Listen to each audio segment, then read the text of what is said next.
I take it as a compliment. Big time. It is. Justin Greenlee. One thing I think about Justin, and I was always scheming like, how are you going to beat the next guy? What do we have to do? Look at this guy. Watch him. How are we going to beat him? And I'm thinking about if I was wrestling the guy that's, if you're a wrestler, have you ever wrestled a guy 6'7"? What would that be different? That might be a little bit different than normal. But Justin was a 3-time All-American, 2-time finalist. I think about, what do I remember? One of his matches, one of the favorite matches was his NCAA semifinal match, went over Kerry McCoy. And that one was fun to watch, and I'm sure many of you in here might have seen that one. But Justin went on. Justin Greenlee was probably one of the best student athletes that had balance on each side. Joel said he's a thinker. But he went on to veterinary school at Iowa State, got his PhD in veterinary pathology. Me and Justin, that's what we've been talking about the last 45 minutes. I just love talking about that,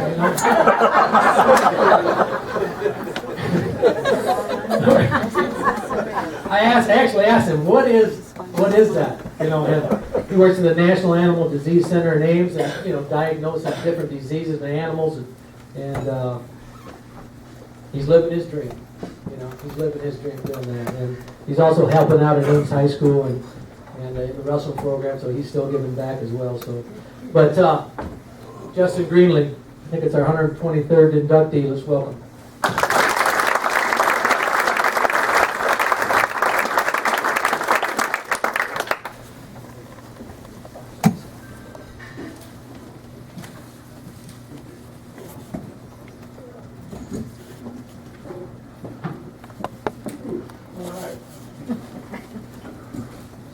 Well, so first, for starters, let me say thank you to the nomination committee and the selection committee. Those of you that thought I was good enough to make the list. It's a real honor. I'm humbled. So some of you will know last year I was inducted into the Glen Grant Hall of Fame. Man, did I think I was awesome after that. 'Cause I'm rubbing elbows with guys like T.J. Williams, Stuart Carter, Mark Perry. I'm up there with the big dogs, right? And Bill Rhodes calls this year, and I'm pretty excited. I'm ready for this ceremony to come. And then Jim calls me. He's the guy that does those. They're awesome. If you haven't been to the museum, you have to do it. See the pictures, see the bios that are written up. Well, I need some more facts. I need to know about your high school and college records, about this and that. So luckily I had some aunts that followed my wrestling throughout high school and college, and they kept a little book. And so I got to go through the book because I didn't know the numbers. And tons of memories come flooding back, good and bad. And I don't know, to put it in a nutshell, part of me was like, man, why did you lose so much? You're rubbing elbows with these studs. Hall of Fame. But then I realized, hey man, wherever that fence is, you cleared it, and you did not catch any vital hits on the way over. So rather than get bogged down in what didn't happen, I want to talk a little bit about what wrestling has meant to me and how I feel like it's made me a little bit better person. So I'm sure it's an anonymous quote. If it's not, no one in here would know where it comes from. But it goes something like, once you've wrestled, everything else in life is easy. So, hey, I don't know. If Gable had known that it's going to be on every wrestling room in Iowa, painted on the wall, would he have said it different? It doesn't matter. He's the guy that said it. And it's easy for me to sit in my recliner and be critical of some other guy's words, but it makes a lot of good sense, right? I mean, invariably, all of us that have gone through that sport, at the end of time, we look back and work ethic, your ability to be humble, identifying goals, doing your best to achieve them. I'm not saying some of us wouldn't have ended up good people anyway, but wrestling is the thing that made the difference, right? So here I am, down the road a few years. Would I say going to veterinary school is easy? Yeah, it wasn't easy. Was a PhD easy? I don't know. Some people, I suppose. But did I ever, for a second, have a doubt whether I could do it? Hell no. I knew I could do it because I had good people along the way who showed me how it works, took care of me, and made sure I could meet my goals. So, for those of you that are supporting the sport, mentoring young people, you have my respect and gratitude because you might be the one that's making a difference to someone that goes on and does something a little bit better. So, all right. So I think besides that great quote, there might be a corollary, and that is once you've been a wrestler, everything in life is wrestling. So of course I've gone on and have my job in veterinary pathology at the National Animal Disease Center, and you know I'm okay. I mean, they give us a few $1 million a year to think up research projects to come up with a new diagnosis or prevention for things like mad cow and chronic wasting disease of deer and elk. And, as part of this, about a year ago, I got invited to give the keynote speech at this Iowa State College of Veterinary Medicine Scholarship Awards banquet. And as a researcher, right, you learn early on, hey, if I have all these people locked in the room, we're going to start right now talking about what I do. And by then, I'm going to have you so convinced on how what I do is of critical importance, and I'm saving every animal and human in the whole world, right? Well, then comes the catch, right? Oh, well, we don't really want you to talk about your research. We want you to talk about, you know, scholarship and achievement. And that is a, right? I look through a microscope all day. I rarely leave my office or the lab, right? And then here I am again, right? But I got one story. I mean, I only got one story. But I got one story that, right, I'm in a room with a bunch of veterinary students. I mean, we're talking average student debt of like $150,000. They haven't been out of the dungeon in the veterinary college for weeks. And I'm the guy between them and a big fat check and the dessert bar, right? What do I got? What do I got that I can tell you about? Right, maybe rearrange your thoughts on how things happen in the world and how to make yourself a better person. So I got one story, and it goes something like this. Okay, so gotta pretend you're a vet student, so I don't know. Mess up your hair, look tired, and put on your pajamas, because that's the word. But anyway, so unlike a lot of my veterinary student classmates, where the majority of them go to Iowa State University, I'm from the other university in Iowa. That's right, Northern Iowa. And I fancy myself a pretty good wrestler there. And I'm going to cut through a lot of the mess and just get to the point, or the first part of the point, which is I had a pretty good year, my junior year. I found myself at the NCAA tournament where I had a couple of wins and a couple of pins, and I found myself in the finals. And my opponent, a guy from Penn State by the name of Kerry McCoy, he was pretty good. He went undefeated that year, at least up until that point. I had my chance at him in the finals. I did my best. But he left undefeated and I did not. That's a terrible story, to be honest. But I had to tell you that story so I could tell you this story. So that goes something like this. Just fast forward to 51 weeks later, it's the NCAA tournament, I'm a senior. I entered the tournament 5th seed. Out early in the season with a back injury. Which honestly, now that I think about it, it feels about like being 38. But I didn't know that, right? You don't know. So I missed a couple of competitions. didn't put my best foot forward and a couple others, so I had a couple losses. When I get to the tournament, I beat the first round guy 9-0, 2 pins, including the 4th seeded guy, in like a minute and 6 seconds. I mean, it wasn't an accident. I took this guy down. I just rolled him over, pinned him. I'm having a good tournament, but we've all been there. We know how it works. If I'm 5th seed, I make it to the semifinals. I'd probably have 1st seed. And, right, you know where the story's headed. Because my opponent is Gary McCoy. I didn't beat him last year. He went undefeated. No one's beat him this year. He's undefeated again. So it's him and me, right? If there's one crowd I could get away with like a blow-by-blow wrestling thing, this is it. But I still won't try that. I'll just say, hey, I got the first takedown. I stayed ahead for the entire match. It's coming down to the end. He tries a few last-second things, but I end up on top of the match, right? Now we're to the good stuff.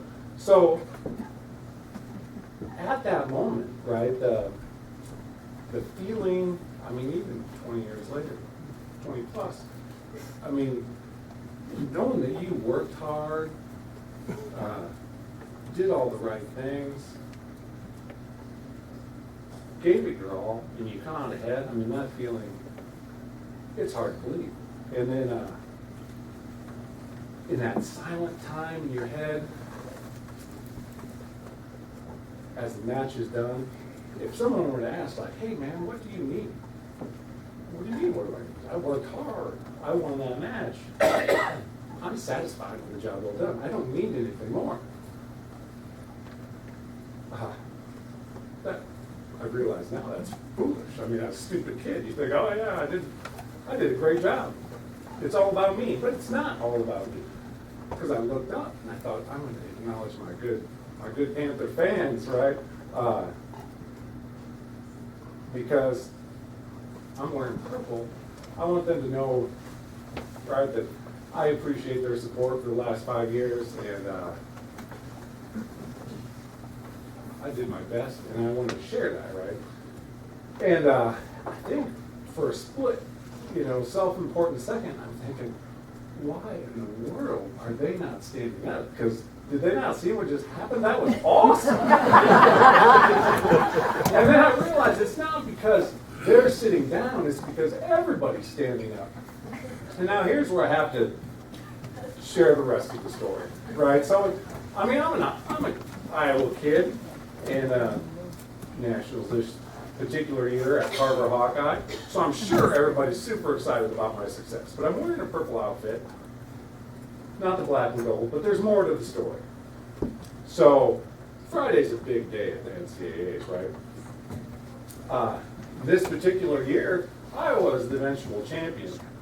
But Friday, things are not yet determined. Penn State's still a competitor. Here I'm wrestling this guy from Penn State, and if he makes the finals, that's way more points than if you end up in the consolation bracket. So probably a lot of people are eager to see me win. And then on top of that, I didn't beat this guy last year. No one's beat him this year. He has 88 wins. Of course, coaching for Iowa is a guy we've heard of, Dan Gable, who at the time had the all-time win record, 89 wins in a row. If he beats me, he ties this thing. If he wins tomorrow, I mean, never mind Cale Sanderson, he's in elementary school right now. So all of a sudden, right, I'm thinking, all that matters is doing your best, the job well done. And then I realized, no, recognition matters. These people care about what I did, and whether it's because I'm a guy from Iowa, or because of Gable's record, or because my little piece to help the Hawkeyes beat everybody else, I don't care. I had 14,000 besties like that. That doesn't just happen every day. So if someone had asked me then, hey man, what do you need? I said, I got satisfaction in the job well done. I got this kind of recognition. There is nothing else. But then I look over at my corner, and I got Don Briggs and Joel Greenlee over there. And Briggs is a great guy, Joel's right. But I'm not going to talk about him. I'm going to talk about Joel. this dude is elated. I mean, he is excited. And the last time I used elated to talk about Greenlee is never. We are a stable, even-keeled, level-headed people that just, you don't get excited like that.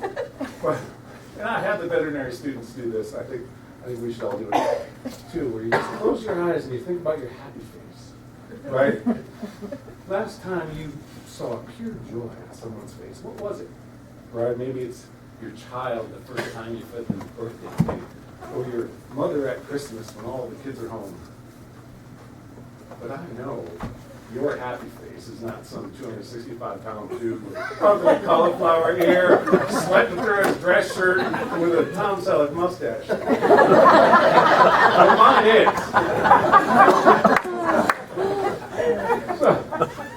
So I look at this guy, and he grabs me like only he's grabbed me trying to execute a wrestling technique.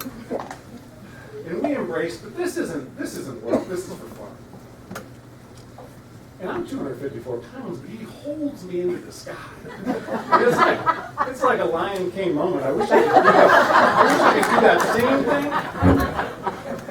Right, and we know we have got to go right now and share this moment with our parents that are up in the stands and our good UNI fans and our friends and family that are there, because that's what you do when something good happens. Right? You share it with those people that got you there. And if someone would ask me then, what else do you need? I'd say, hey man, I'm set. I have satisfaction of the job well done. I have recognition.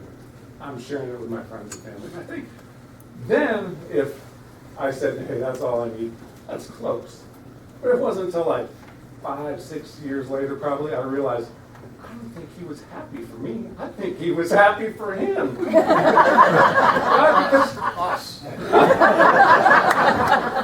that's what happens when you give back. When you're in a different place in the cycle and you help some person, even better yet, when it's some young person, do something that's just a little bit better than what they could do on their own, that's satisfying. So that's my story. And right? The rest of life, it's not a spectator sport. So satisfaction and a job well done, a lot of times that's all you have. That's what's got to fuel you and carry you through. So for me, I'm so happy for having those people to help me find my path so that I can be down the road quite a few years and still be happy with what I do. And know that if recognition doesn't come, I'm still going to keep forging ahead because I'm doing what I like to do. But when recognition does come, thank you so much. I appreciate what you do, and whether I feel like my record's earned it or not, and to hear that there are 170 people on this list, I mean, truly, truly humbling, and I'm glad I could make it. Sharing it with friends and family. So we've got quite a crew of Greenlees over here, tons of people wearing the purple. No one I would rather share this with more. Thank you for being here. Now for giving back. So almost 15 years I spent in the Iowa State wrestling room. Volunteer basis, coming in a few days a week. Got to see 7 of my guys make, 7 of my heavies make All-American, 2 guys in the finals, 1 national champion. That feels good. There's nothing quite like it. Hit my 40s. Thought maybe it makes a lot more sense to move on over to Ames High. So now I've got 4 or 5 years in at Ames High. In a lot of ways, even more satisfying because, right? I mean, you can work magic with a high schooler. Maybe some small change makes a huge difference in the wrestling performance. And even more important than that, maybe you're the guy that has some expectation for the kid that's never had that before. And you can make that change that makes them a better person. So here I am, going on for quite a while. But that's my advice, is if you can find your way to get in someone's corner, whether that's these great coaches in the room, or pledges for pins, or you're working at the Hall of Fame, or however you can do it. I say, go find your way, find a way to support these young people, because when you learn what it feels like to be in someone's corner, you'll be hooked for sure. So with that, thank you. It's a true honor, and I appreciate you all being here.